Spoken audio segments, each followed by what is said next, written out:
Hi folks, welcome to the Restoration Couple. Today we're going to be taking to the skies to take a look at our own roof, and I thought I'd take you along for the journey. So stick around and we'll head on up.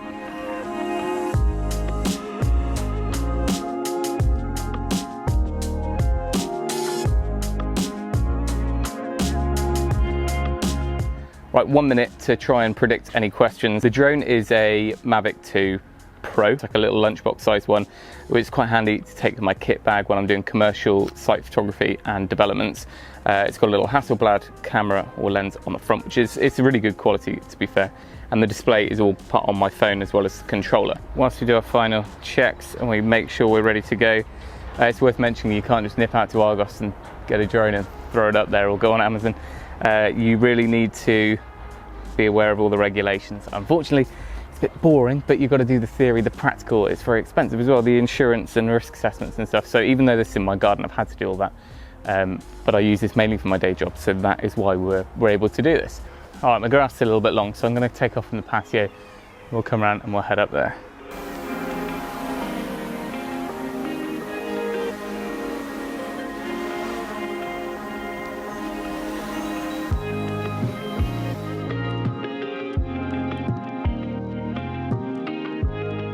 I was attempting to do the voiceover live on this camera, but because I have the obstacle avoidance on, it was beeping at me. So what we'll do is just do a voiceover now, but let's head in and take a look at the footage.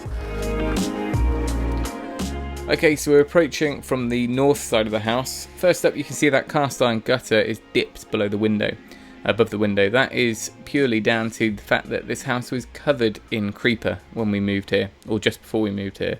So all of the leaves and debris have composted in there. It's full, it drips over and overflows there. But I hadn't really appreciated how much it dips.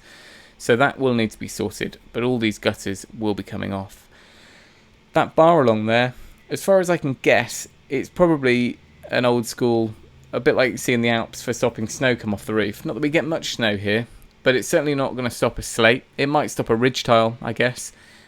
But there used to be a glass veranda at the back of this house years and years ago, from what I can judge from the fixings and old dowels in the wall.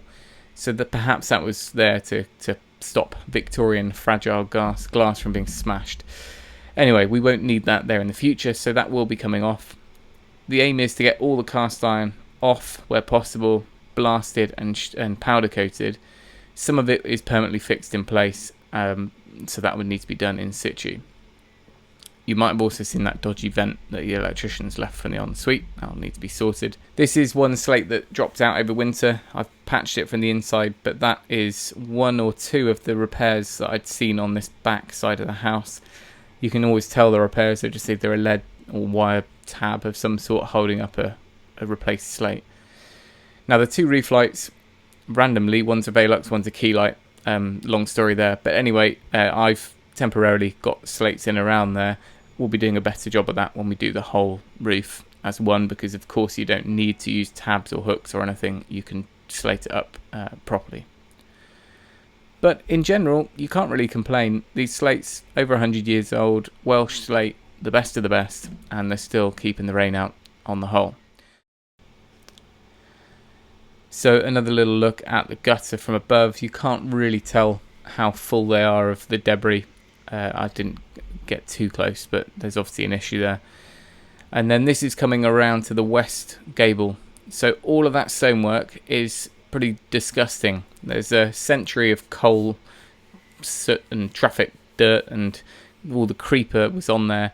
So there's a load of stuff on there to come off. You can see right at the peak of that gable, in a second, you can see what the stone was like. So I am looking into some really gentle blast cleaning and potentially looking at restoring that stone. This end gable wall has been cement pointed as well. None of the other walls have been, fortunately, but it's a long old job looking at it from this angle, but there's scope there to get all of that repointed as well.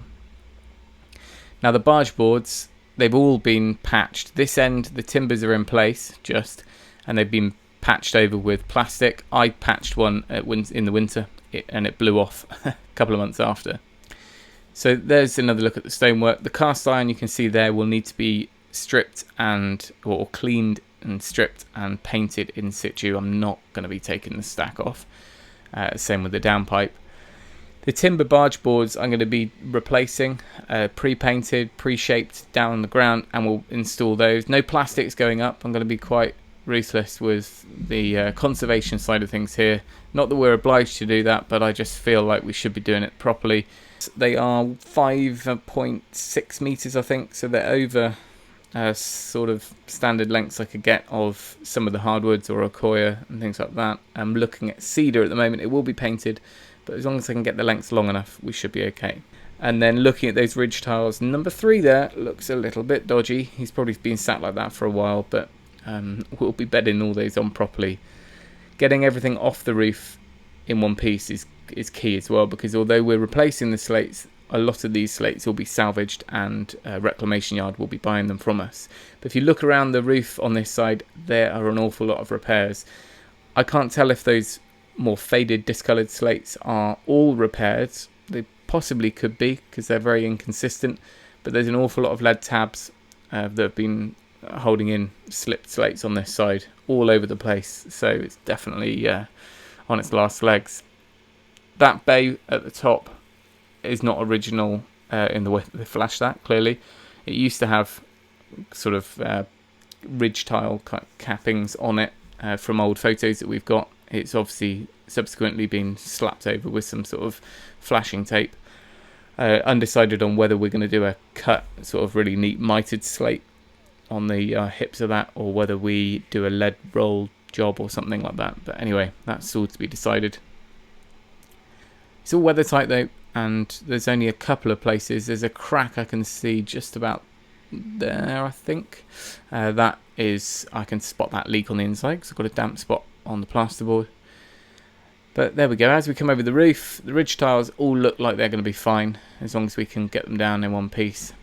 And it's certainly a nicer view from up here than it is on the ground. Looking at the roof from a whole, it's a big old roof. There's 100 square meters or more of slate up there, and you can see that's the flat roof on the left of the garage conversion. A lot of this will make more sense once I've finished a lot of the other projects in the garden. I will do an overview of the whole plot, because a lot of people seem to get confused when I'm filming in the garden. Anyway, I haven't shot the end barge board because that's all just plastic over the neighbour's driveway.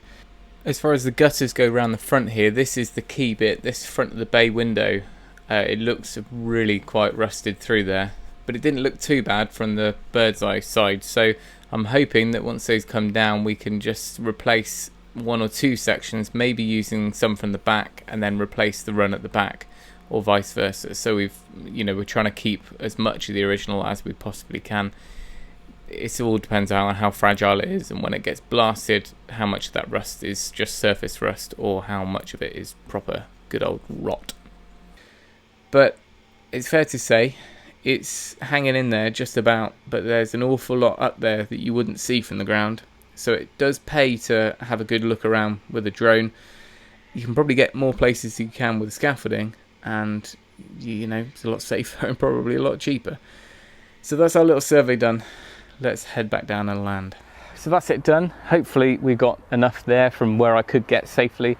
Of course, the road at the front and things like that, so I can alleviate any issues by just sticking mainly to this side of the house and above the roof line the other side.